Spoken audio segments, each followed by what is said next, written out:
Good evening everyone, welcome back to our channel. आज मैं आपके साथ डिस्कस करूँगी केमिकल प्रॉपर्टीज़ ऑफ एल्काइन।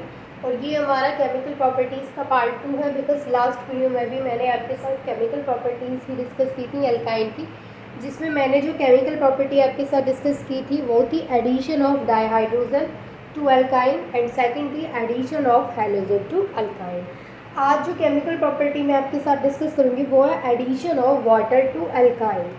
जो हमारी थर्ड केमिकल प्रॉपर्टी रहेगी वो क्या है? Addition of water to alkyne. अब देखिए यहाँ पर जो एडिशन होगा, जैसे मैं आपको बता चुकी हूँ, like alkane and alkene, alkynes are also immiscible and do not react with water. जब मैंने आपको फिजिकल प्रॉपर्टीज़ बताई थी अल्काइन की, तो मैंने आपको बताया था कि जो अल्काइंस होती हैं वो इमिसिबल होती है और वो वाटर के साथ रिएक्ट नहीं करती है। हाउएवर, अगर एक मॉलिक्यूल एल्काइन के साथ ऐड कराया जाता है वाटर का, वन मॉलिक्यूल, और उसको वार्म किया जाता है, जब हम उसको एक मॉलिक्यूल ऐड कराएंगे एल्काइन से और उसको वार्म करेंगे, लेकिन वार्म किन कंडीशंस में करेंगे? With mercuric sulphate and dilute sulphuric acid के प्रेजेंस में, यानी वहाँ पे हम मर्क्यूरिक सल्फेट यूज़ करेंगे और डाइल्यूट सल्फ्यूरिक एसिड यूज़ करेंगे, और जो टेम्परेचर होगा वो 333 केल्विन होगा। तो उस केस में क्या होता है कि एल्काइन वाटर के साथ रिएक्ट करके, यानी एल्काइन में क्या होता है, वाटर का एडिशन हो जाता है और फिर वो बनाता है एक कार्बोनिल कंपाउंड।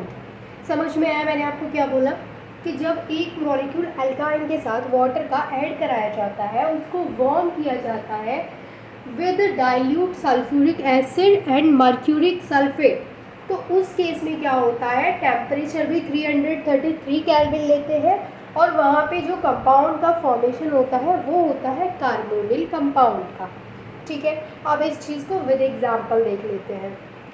देखिए, जैसे मैंने यहाँ पे ले लिया एल्काइन, मैंने ले लिया यहाँ पे इथाइन, ठीक है, CH ट्रिपल बॉन्ड CH, ये होता है इथाइन। अब देखिए, जो इथाइन है उसमें हम वाटर का एडिशन कराएंगे। वाटर क्या होता है? H2O।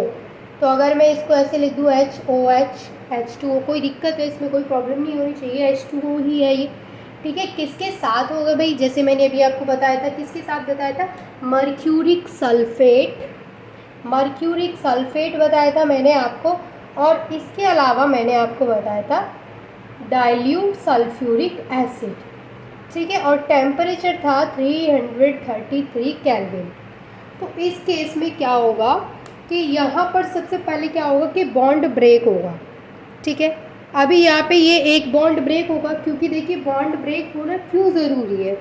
सबसे पहले बॉन्ड ब्रेक होना इसलिए ज़रूरी है क्योंकि जब तक बॉन्ड ब्रेक नहीं होगा तब तक कुछ भी ऐड नहीं करा सकते हैं हम, क्योंकि कार्बन की जो वैलेंसी है वो ऑलरेडी कंप्लीट है। तो सबसे पहले जो होता है वो क्या होता है कि बॉन्ड ब्रेक होता है। तो जब यहाँ पे बॉन्ड ब्रेक होगा तो पहले हमें कुछ ऐसा कंपाउंड मिलेगा कि हाइड्रोजन इस कार्बन के पास और OH इस कार्बन के पास जाएगा, कुछ इस तरीके का कंपाउंड मिलेगा हमें, CH2, या तो 2 हो जाएगा क्योंकि एक हाइड्रोजन ऑलरेडी है और एक वहाँ से आएगा, यहाँ पे आएगा डबल बॉन्ड, इसके बाद ये वाला कार्बन और ये जो हाइड्रोजन है वो एज इट इज रहेगा, और ये OH यहाँ पे जुड़ गया। ठीक है, ये तो पहले हमें ये मिलेगा। इसके बाद क्या होगा? इसका आइसोमराइजेशन होगा। जब इसका आइसोमराइजेशन होगा,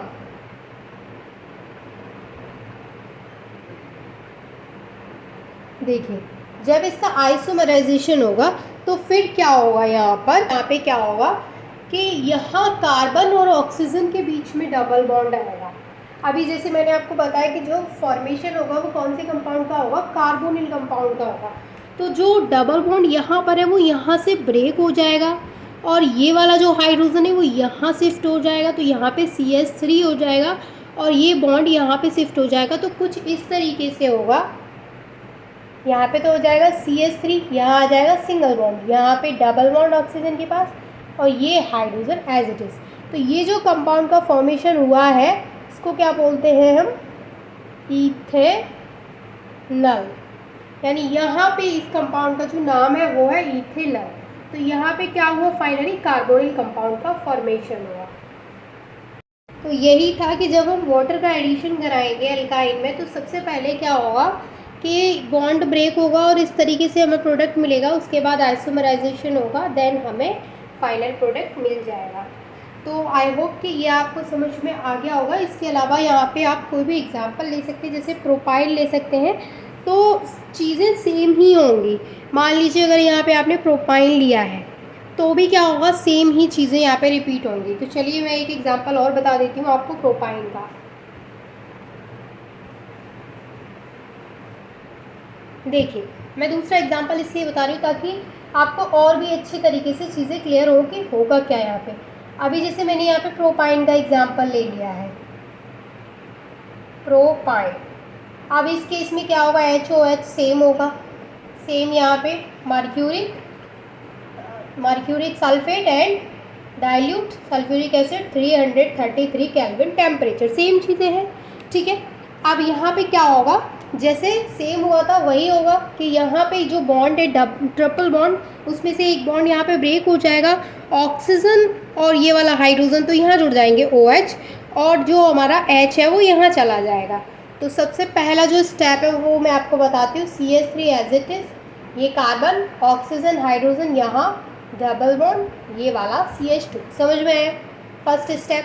सेकेंड स्टेप जैसे मैंने अभी आपको बताया था कि अब ये जो बना है इसका क्या होगा, आइसोमराइजेशन होगा, ठीक है, आइसोमराइजेशन। अब जब इसका आइसोमराइजेशन होगा तो सेम क्या होगा कि यहाँ पर ये जो बॉन्ड है वो यहाँ से हटेगा, ये बॉन्ड यहाँ आ जाएगा, तो यहाँ हो जाएगा CH3, यहाँ पे ऑक्सीजन के पास ये बॉन्ड आ जाएगा, ये वाला हाइड्रोजन इधर शिफ्ट हो जाएगा CH3, तो ये जो हमें मिला है वो क्या है, प्रोपेनॉन, CH3CO CH3। समझ में आ गया कि इस तरीके से क्या होता है, addition of water to alkyne होता है। तो आई होप कि दो एग्जांपल्स की हेल्प से मैंने आपको एक्सप्लेन किया और आपको समझ में आ भी गया होगा।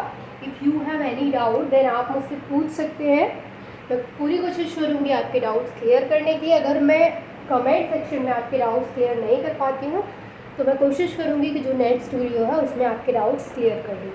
तो thank you so much for watching this video.